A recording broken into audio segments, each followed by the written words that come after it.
I tell you what, you cash out one, I'ma throw you two. And when you all through, cash out three. You all hood with me. Toss the bag on the floor. He ready to do some more. We counted out. Yo, what's going on, everybody? Welcome to another episode of the Tariq Elite Radio Show. My name is Mr. Tariq Nasheed, also known as King Flex, also known as Tariq Elite, ladies and gentlemen, and I'm ready to chop up that good game. On today's show, we're broadcasting live from Los Angeles, and I'm ready to make that hot fire spew from the mouthpiece.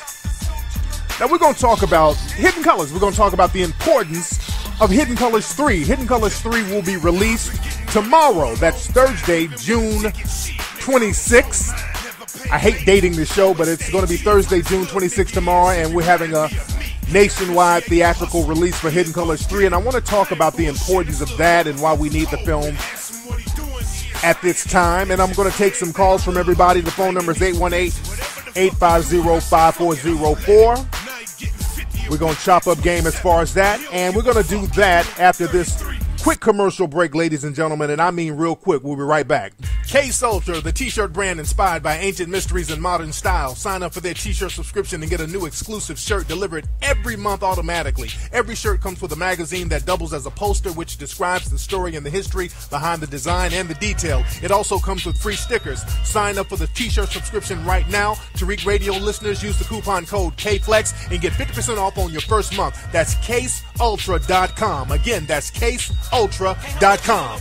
You're now tuning into the King of Game, Tariq Elite, on Tariq Elite Radio.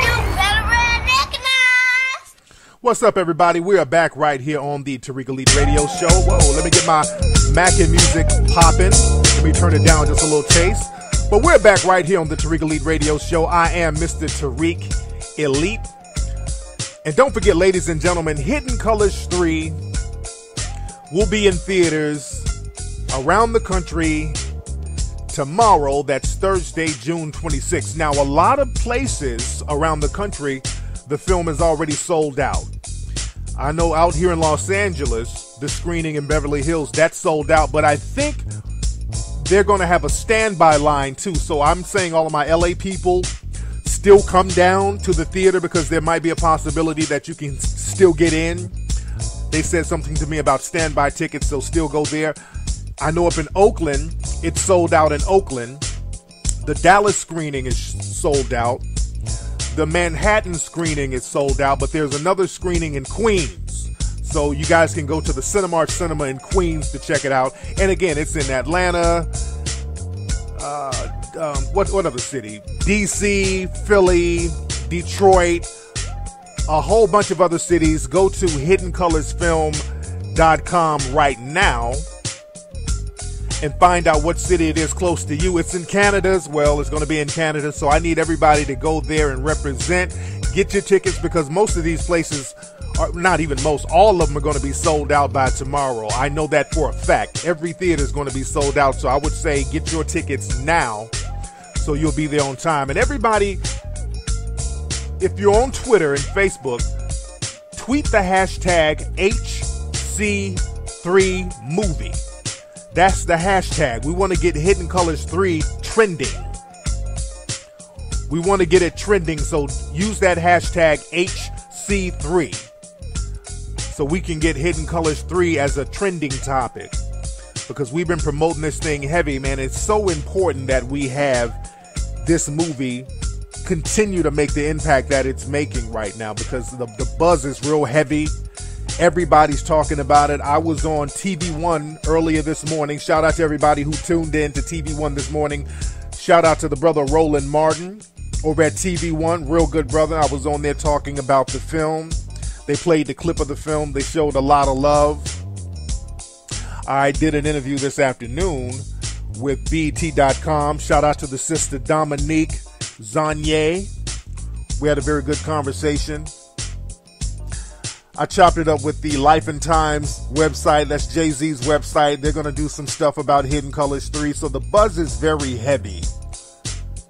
And we're showing people the importance and how interested people are of this type of material, because there's this whole misconception that you have to give the black audience a bunch of ratchetness because that's all they like, and that's not true.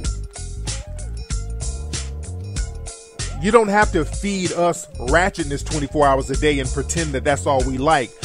Other people are not presenting an alternative that's interesting. This is one of the few films that's presenting that alternative that's still interesting and entertaining at the same time, and educational at the same time.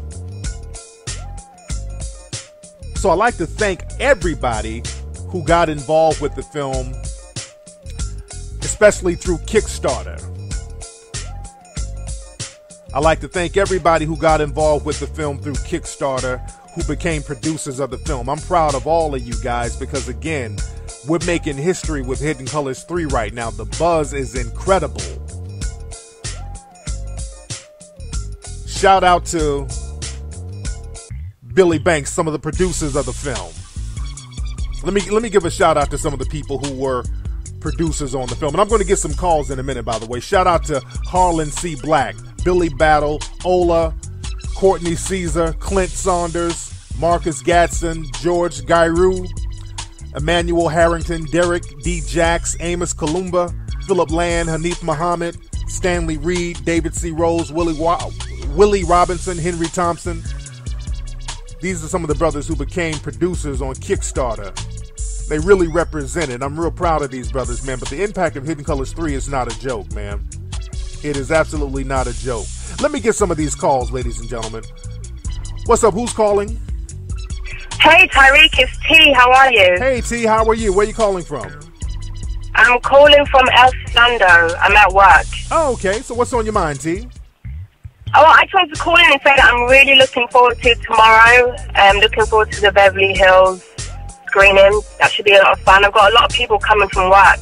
Oh, cool. They're going to check it out. Did you get your ticket already? Yes. Oh, good, because you know it's sold out. Right. Yes, indeed. So I'm glad you got your ticket.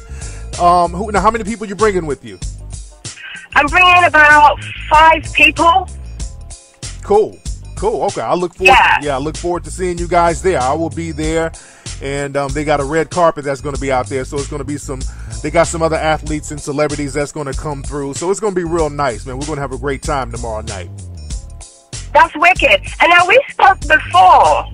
I remember your accent. I do remember your accent. What did we talk about last time you called? I was the not Negro bed wench. Oh yeah, you were. Didn't you dated a white dude before? Then you stopped doing that, and then you came back to your roots. Was it something like that? Yeah, I was married to a white man. Oh, that's right. And you learned some very valuable lessons. What did you learn from being married to the white guy?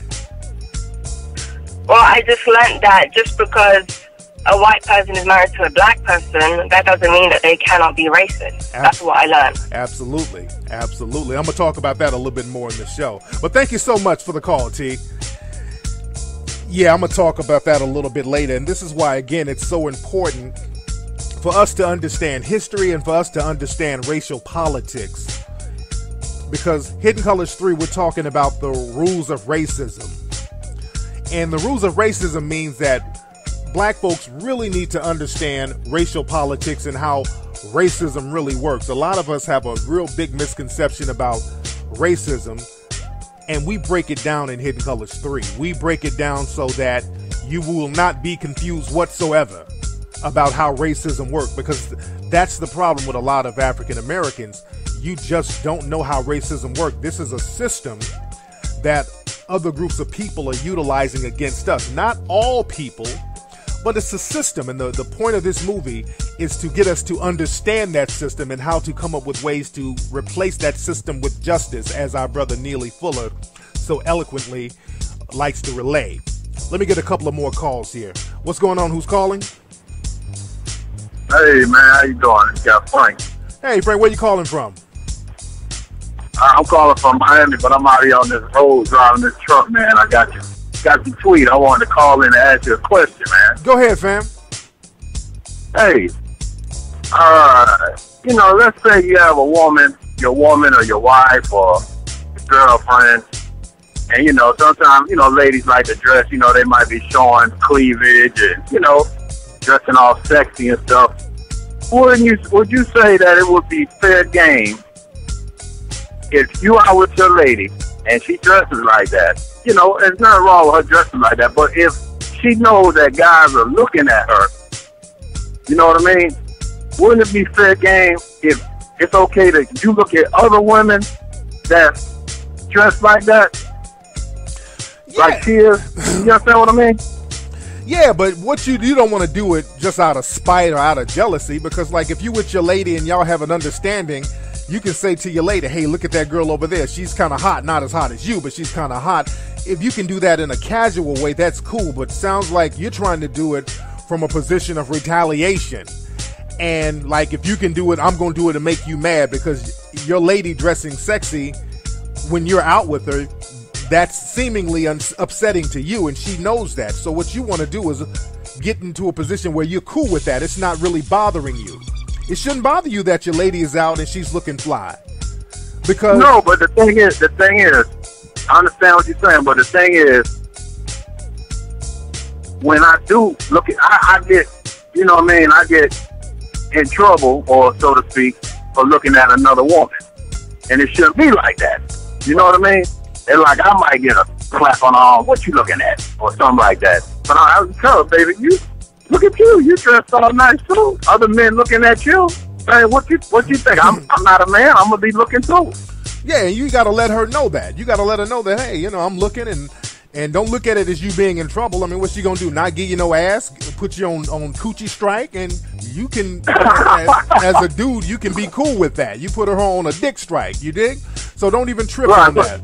But it should be like an even playing field, right? That's you know what I mean? But, you know, a lot of times, look, people contradict themselves. People are hypocritical. You know, sometimes ladies want attention, and they don't want you to get attention. So it's up to you to stop the hypocrisy. You got to kind of check your lady on that.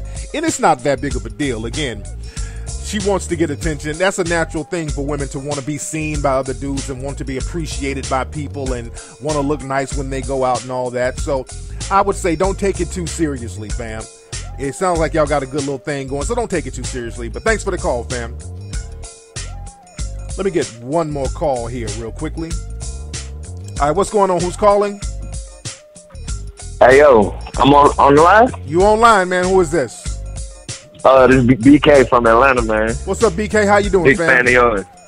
I'm doing good, man. I called in. I don't know what the topic is, but I want to know if you know about that Dear White People movie. It's supposed to be coming out. Yeah, I heard about it. I saw the trailer, so yeah, it looks pretty cool. Yeah, what all do you think about that? I don't know if you know too much about it.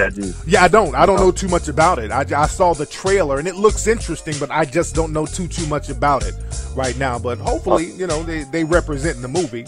But anyway, speaking of movies, are you going to Hidden Colors out there tomorrow?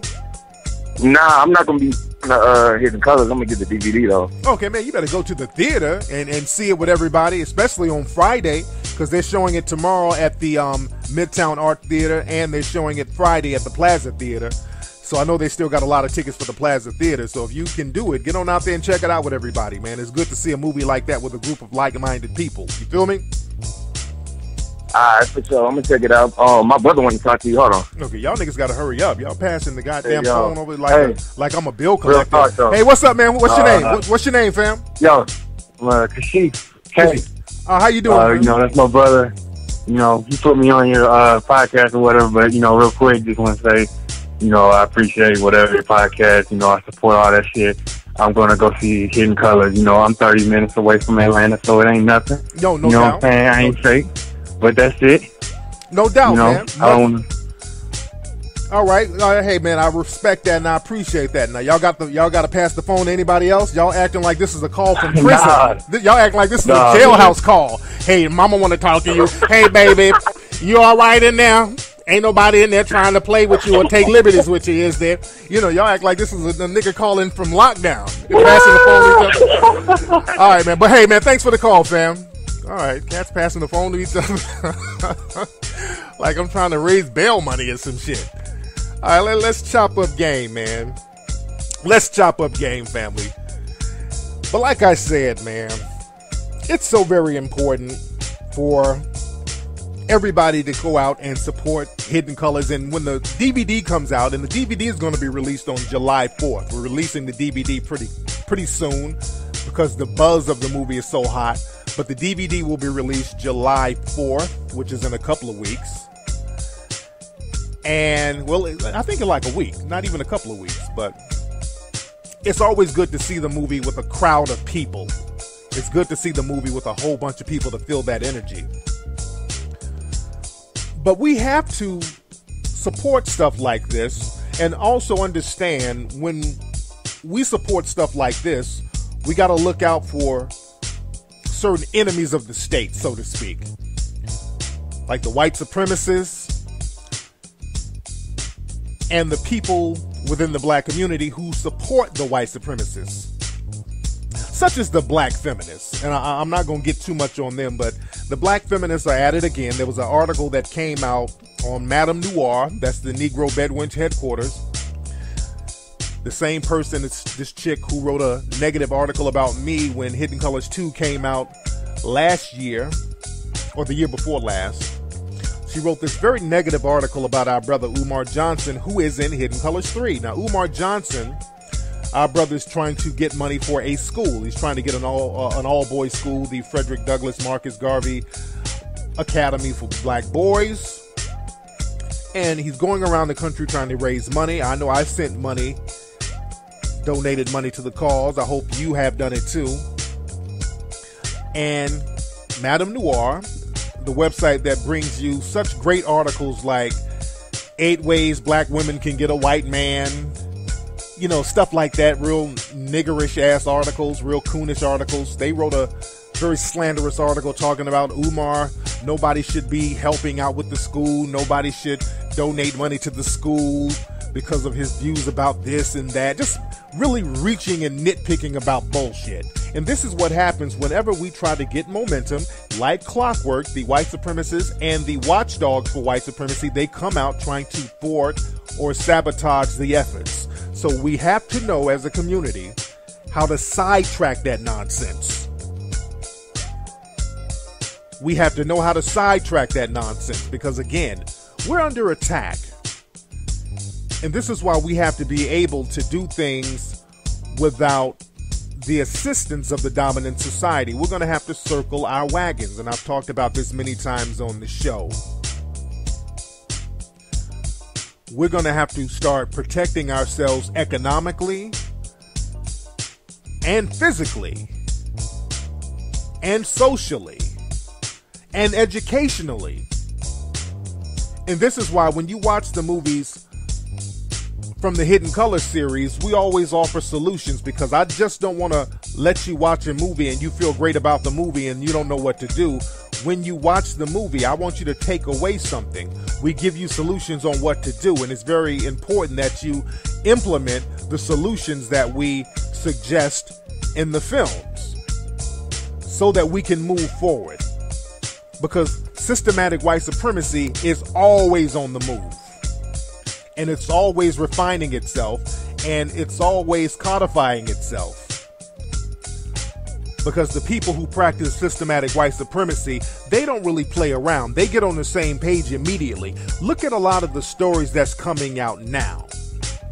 There was a story I read today where these gun enthusiasts, these white guys, they plan on doing this march through black neighborhoods in Texas. I think in Houston, as a matter of fact. If I'm not mistaken, I think it's in Houston. I think they're planning on doing this march with their guns through the black neighborhoods of 5th Ward down in Houston. What's interesting, Houston, we had a difficult time trying to get Hidden Colors 3 in theaters in Houston. A lot of our brothers and sisters in Houston wanted the screening to be there, and we definitely tried. We were in negotiations with a lot of theaters down there. And a lot of them, when they found out what the film was about, they kind of reneged on the deals. So we were definitely trying to get the film in theaters down there in Houston, and we showed the demand for the film, but again, a lot of them just kind of put us on ignore. That's why the only screening in Texas is going to be in Dallas, and that one sold out immediately. But down there, these gun nuts, they're going to march down the streets in these black neighborhoods with their guns. Now, they were supposed to do it this weekend, but they rescheduled it, and they're still going to plan on doing this. They're still planning on doing this. Now, what's the significance of this? Why are they going to march through a black neighborhood? See, the thing is, many of these white supremacists, and I've been waiting on them to do this, by the way. I'm surprised they haven't done it sooner. But the thing is, a lot of these white supremacists, they're getting bold. And they become more bold. Ever since the Zimmerman verdict, when they acquitted Zimmerman, the white supremacists were emboldened by that. And ever since, they've been doing these test runs. All of these mass shootings that you've witnessed in the last year alone. As I pointed out on many of my shows, a lot of these people are white supremacists and suspected white supremacists. They have white supremacist views. There was another mass shooting plot that was thwarted today, as a matter of fact. There was this white kid, I forgot what city he was in, but he was going to go on a shooting spree. He had everything written out and documented. They found bombs in his house. He was going to do it in April, which was, like I said, a very significant month for white supremacists. But he had to postpone it for some reason. He was going to go on like a suicide mission. Again, the white supremacists, they have no problem going on suicide missions for their white supremacist beliefs. That's how strong white supremacy is in this country. So we have to really understand what we're looking at. White supremacy is a religion to these folks. And they have no problem going on suicide missions for their beliefs. And a lot of these white supremacist groups, they're banding together. Some are sacrificing themselves for the cause. They're going on these mass shootings. They're shooting cops, as we saw in Nevada a couple of weeks ago. A couple of white supremacists went in and shot cops. So they're going on missions right now. And what they're doing up in Nevada, again, they went up into that Clive and Bundy ranch and they backed the police down. So that made them even bolder. So now they want to do what they really want to do, is get up into these black neighborhoods and start that whole lynch mob thing. If we allow them to walk up and down black neighborhoods armed and nothing happens, the next move is they're just going to start going into these black neighborhoods doing suicide missions just like they're doing with these cops. They're going to start shooting black people in these neighborhoods. They're going to form these militia groups and literally start picking off black people in black areas. And I don't want to sound macabre, or I don't want to sound negative by saying this, but you got to look and see what people are doing and then prepare yourself, and don't wait until the last minute when it's too late. See, we have a habit in the black community of shucking and jiving and praying and singing and dancing and bullshitting until it's too late. Everybody should be on alert. I watch what they do, and I watch their patterns when I see these white supremacists making moves, because the thing is, they have the backing of a lot of people who are in political office, who allow them to get away with this stuff, who allow them to get smacks on the wrist when they get caught doing this stuff. So we got to be very careful about what's going on here. And another thing, we got to watch the female white supremacists. And I've talked about this many times as well. The female white supremacists, they get a pass for some reason. For some reason, people underestimate the white supremacist female. Now, all white women are not white supremacists whatsoever. But the white supremacist female, and when I say white supremacist, I'm not talking about a skinhead. I'm not talking about a white Klansman. None of that. Those are just white extremists. A white supremacist is simply a person who feels that they are in a position, or that they are superior to black people, and then they have the power to act on that belief. And you have a lot of white supremacist females who are falling right in line with systematic white supremacy, and you need to keep an eye on them too. There was a case, where was this case? I think it was in Mississippi. It was in Mississippi. It was in outside of Jackson, Mississippi. Well, it was actually in Jackson, Mississippi. There was a little girl little white girl down there in Mississippi. She got mauled by a dog. Her uncle's dogs attacked her, and it hurt the little girl pretty bad. I think the girl was like 3 or 4 years old. It mauled the little girl, and she survived. They had to get surgery on the girl, and she had like scars and stuff on her face. And the little girl and her grandmother went to a KFC restaurant in Jacksonville. And the grandmother went to the media and said that the employees at KFC told the little girl she needed to leave the store because her face and her scars were scaring the customers. So the girl's grandmother told this story to the media, and the media ate it up. And this girl and her family, her grandmother, they were receiving all types of donations. They got like over $100,000 in donations. Even KFC were shamed into giving like $30,000 to the family. And this story just ran, and now they found out that the story is a hoax. And people are kind of getting on the family's case a little bit about scamming, about using the little girl's injuries to scam money. Now, the thing they keep leaving out in this story is this. And this is one of the reasons why the story took off so much. The KFC that they went to was in a black neighborhood in Jackson. The area is a known black area. There's like 83% black in that particular area, that street where the KFC restaurant was. So all of the employees were black. So the story, according to the grandmother, was basically a black employee told the little white girl to leave because of her scars. And the people in Jackson, they're aware that that area is a black area. So that's the thing that made so many people want to rally around that family, because they felt that a white family was being attacked by black folks. And a lot of the black employees at that KFC location, they were being threatened. There were death threats, and people are going to the KFC, throwing stuff at the drive-through window and just really sabotaging that restaurant.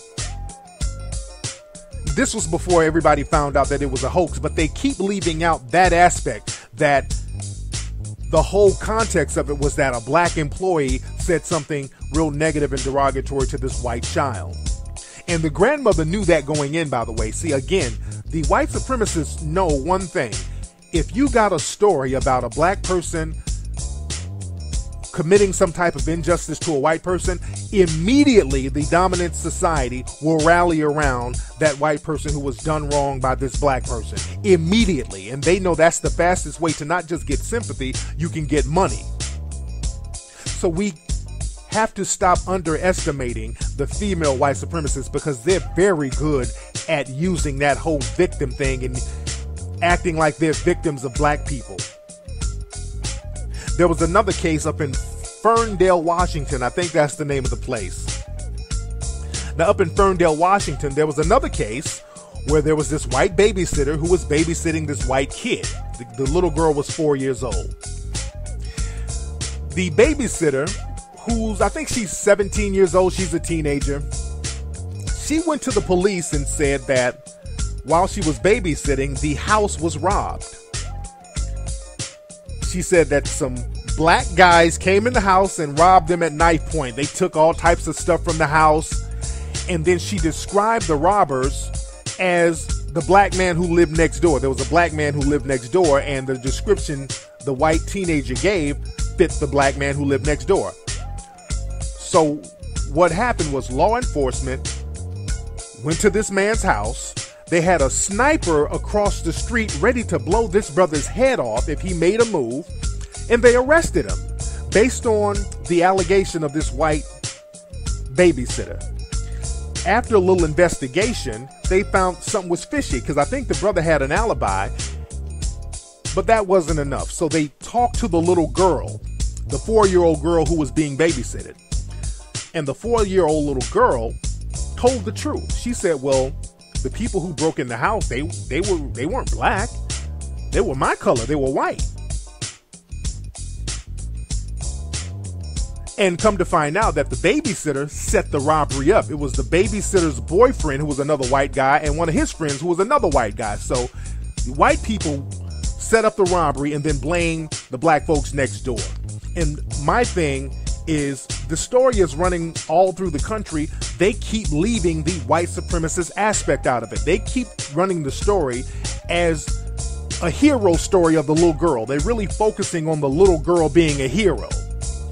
But that's not the most important part of the story. The most important part of the story is how this white teenager randomly blamed this black guy and people fell for it. The whole blame a Negro mentality.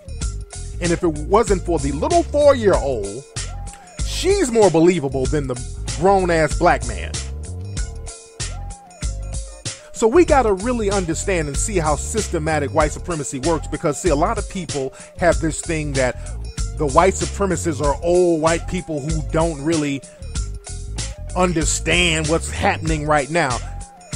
These young people in the dominant society, you have white supremacists who are young as well. Don't let people trick you into believing that these white supremacists are old, decrepit people who are about to die off. They pass that mentality on to the young white supremacists as well. So how are you going to counter that, black folks? You have to counter that by protecting yourself. You have to counter that by creating a system of economic protection, physical protection, economic and educational protection. You got to protect yourself. And again, the white female supremacist, that's a real sneaky one. Because if you look at a lot of these videos online, the white female supremacists will yell out nigger before the white male supremacist. The white male supremacist at least knows how to be a little more calculating with his white supremacist views. But if you look at all of these videos, like the one I played a few weeks ago, whenever you see these people making these racial outbursts, it's a lot of times it's these white females. You get them mad and they can't control their emotions. You know, women are more emotional than guys, so these white female supremacists will yell out nigger at the drop of a hat. I like watching some of those videos by the Israelites, the Hebrew Israelites, you know, those guys who stand on the corner and they're preaching. Some of that stuff is very entertaining, because I like to see when they're going off on folks, it's usually the white female who will go by arguing with them, and the white female will be the first to call them niggas. The white males, you know, they kind of go back and forth with them, they brush it off, but the white female goes for the jugular. You stupid niggers! They have no problem going right to the nigger jugular. So it's real heavy, man. So it's very important that we protect ourselves and we support films like Hidden Colors 3 that bring you information that you need to know. This is our form of media. We need that independent media. And again, we got to stop being so quick to co-opt our stuff. It's very good to own something of our own. And that's why I think so many people gravitate towards the Hidden Colors series, because this is something that's ours. This is our own. And I like to keep it that way. And again, when you get something going on as a black person and there's momentum, other people will try to co-opt it. I've been offered so many reality show deals, especially in the last year. I got a deal right now on the table with the network. I'm not going to mention the network. To do a reality show about relationships, because that's still a very hot topic. That's always a hot topic, talking about relationships. There's always a market for that. And one reason why I haven't signed on yet to do one of these shows is because the way some of these contracts work, and a lot of people don't understand how these contracts work now. And it's very important to understand that. Because people are always saying, man, you got to get a reality show, man. You can do your own show. And I can. But if you saw what they put in these contracts now, it's very interesting. Y'all know, like in a lot of record deals in the music industry right now, they have what's called the 360 deal. I know some of you are familiar with that, meaning that when an artist signs a contract, a 360 deal, the record label not only gets part of the record sold, the money from the record sold, they get part of the artist's tour money too, and any kind of merchandising as well. So they get a cut of everything the artist does from that point on, which is kind of a shitty deal. But in their mind, like, hey, we made you large, so you should continue to owe us. It's a very shitty deal, but a lot of people, if you want to get on, that's the deal you have to take a lot of times. Now, in television, they have a similar deal to that. In reality television, let me preface that. In reality television, they have a similar deal to that. Now, in Hollywood, the nickname of this type of deal, they call it the Bethany Frankel deal. But the legal term is something else, but the nickname is the Bethany Frankel clause. That's what it's called, the Bethany Frankel clause. Now, Bethany Frankel, she was this lady, I think she was on the Housewives of New York, something like that. And nobody knew who she was. They put on the Housewives of New York. The show got hot, it blew up, and then after she got off the show, she started doing all types of stuff. She got all types of endorsement deals. I think she came out with this Skinny Girl vodka, which made hundreds of millions of dollars. So, I mean, this lady parlayed that reality show fame and became a media mogul. She got her own talk show. And this has happened a lot with a lot of so-called reality stars, people who really didn't have any known talent before they got put on television, just like Kim Kardashian. You know, she became a mega millionaire based on being on reality shows, just for the sake of being on reality shows. When you look at the people from Jersey Shore, a lot of them, because they were put on reality shows, they didn't really have any talent, but they were branded by being on these reality shows, and they used that brand to get all types of other endorsements and make mega millions. So the networks are looking at it now like, okay, if we put these people on and they really don't have any talent and they're going on to make all of these hundreds of millions of dollars, we should be able to get a piece of that. That's the mentality of a lot of the networks and production companies. Now, I feel that to a certain degree. And now with reality stars or reality shows, they have a clause in the contract, and they have a clause in the contracts that they're giving me. And this is the problem that I have. This is why my lawyers and I, we haven't signed on to one of these shows.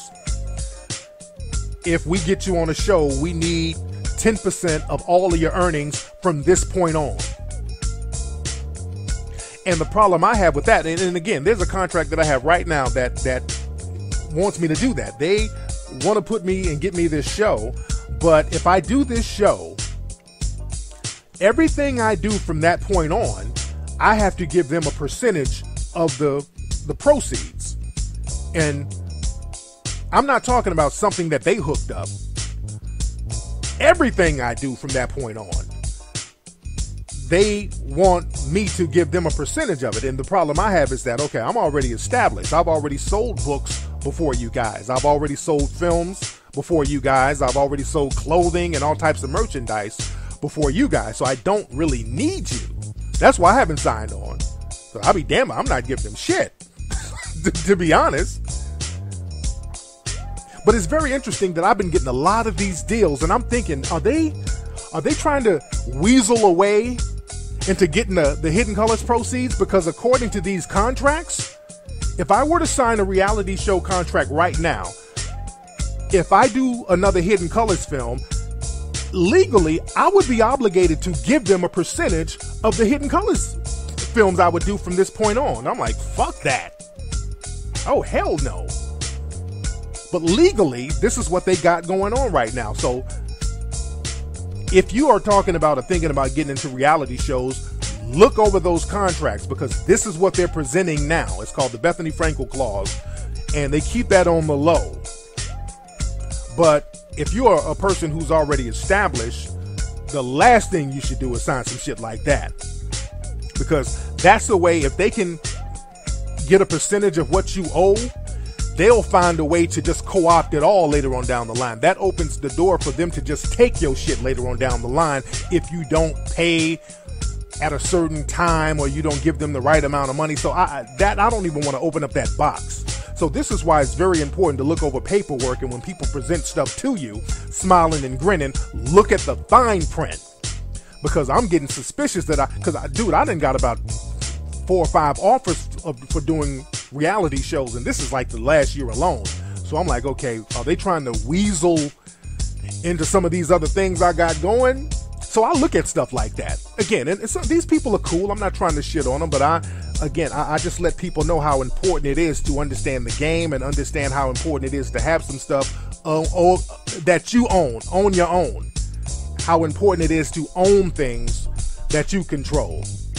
Anyway, y'all, just wanted to parlay that information, but go see Hidden Colors in theaters tomorrow all over the country. Hashtag HC3movie. Follow me on Twitter at Tariq Nasheed. Follow me on Instagram at Tariq Elite. Go to hiddencolorsfilm.com to see where the movie is playing near you. I will see some of y'all tomorrow in Los Angeles at the screening. I will see y'all this Sunday on Ustream. Holla.